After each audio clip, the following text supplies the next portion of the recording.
যদি এটা প্রচার হয় আমরা একটু উচিত করে দেবো। ঠিক আছে ঠিক আছে। এটা বাংলাদেশের প্রাচীন মাদ্রাসা, বিখ্যাত মাদ্রাসা, এটাকে বলা হয় সেন্টার। 130 বছর এই মাদ্রাসা ছাত্র ওরা পৃথিবীতে ছড়িয়ে আছে। তো ওনাদের দাওয়াতে এসেছি, ওখানে বক্তব্য রেখেছি, পরামর্শ করেছি, ওনারাও আমাকে কিছু পরামর্শ দিয়েছেন, নসিহত করেছেন। পাশে আবার একটা মন্দির আছে, একটা সাম্প্রদায়িক সৌহার্দ্য আছে।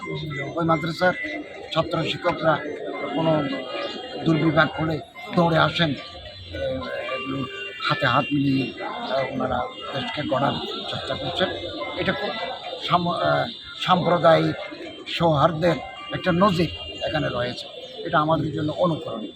ধন্যবাদ। সামনে দুর্গাপূজা, আপনারা কি কি সরকার থেকে কি দুর্গাপূজা নিয়ে আমরা 4 কোটি টাকা আমাদের চিফ অ্যাডভাইজার থেকে পেয়েছি এবং এগুলো আমরা ডিসিদের মাধ্যমে প্রতিটি জেলায় আমরা ভাগ করে দিচ্ছি।